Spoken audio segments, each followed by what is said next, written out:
Well, it's Friday, and we all know what that means, right? Yeah, it's time to find out where's Roberta, and if she's in San Jose, I think we might know where she is, right? Yes. I am in San Jose. Ding, ding, ding. Good guess right there. In fact, it's very foggy here this morning. We have a heavy drizzle. It really sets the stage for the Winchester Mystery House. Let's take you on a tour. This week's edition of Where's Roberta? It creaks, it rattles, and it's world famous. We travel to the Winchester Mystery House in San Jose to separate fact from legend. She got married to the second president of the Winchester Repeating Arms Company. They were the manufacturers of the famous Winchester rifles. Legend has it, Sarah Winchester lost her infant daughter.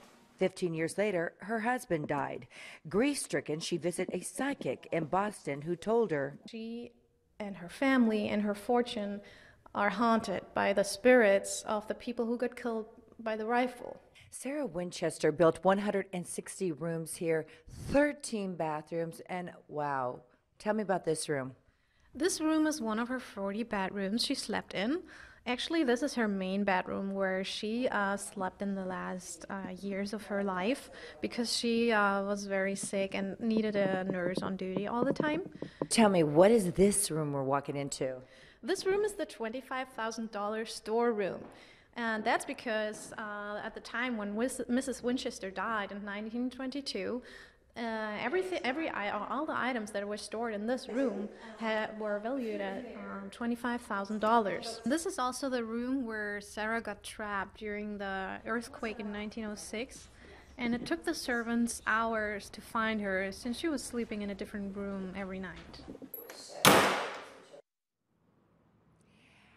I have to tell you guys, some people say she was insane. Other people say that Sarah Winchester was brilliant, but I got to tell you this. At the height of the building of the Winchester Mystery House, which is 7 feet tall, 7 stories tall, actually, Sarah Winchester was the greatest employer in the Santa Clara Valley. Isn't that amazing? Well, she had construction going on every day, so I can believe it. Roberta, I love the Winchester Mystery House. Frank has yet to go. He still has to go visit it. I know, I grew up here. Never and it's been. a little creepy, but you actually spent the night in that house. What was it like? It was back in 1988. It was a dare by a San Francisco radio station. I was working here in San Jose for a television station, and they dared me to sleep in the seance room on Halloween night. So I reported my weather live in the seance room.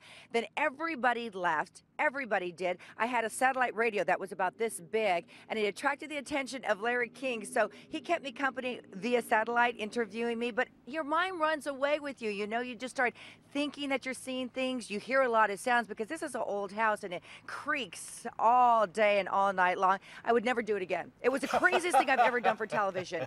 Totally the craziest thing I've ever done. Wow. Well, we're glad you made it out safely. I know the chandelier could start. And there's all kinds of like secret swinging. passageways too, Yeah. like doors that go nowhere and all that kind of stuff. Right, it's a little creepy. All I right, gotta check it Roberta. out. You do, yes. I do. Thanks, Roberta. Good stuff, Roberta. You been You know, there? I think Frank should do that. I think that is a fantastic dare idea. him? We should dare Frank to spend the night at the Winchester Mystery Halloween House. was last week. Thank you very much. I'd do that. What the Yeah, heck? that'd be really. It's really. It is a must see if you haven't seen it. It really is interesting. I get down there, but I always end up in Santa Cruz from one reason or another. So, hi, San Jose. I'm up 17 and over there. Don't feel bad, Frank. I've never been. Oh, come on, Gina. There you go. All right, who's Slumber first? party. We'll make it a field trip.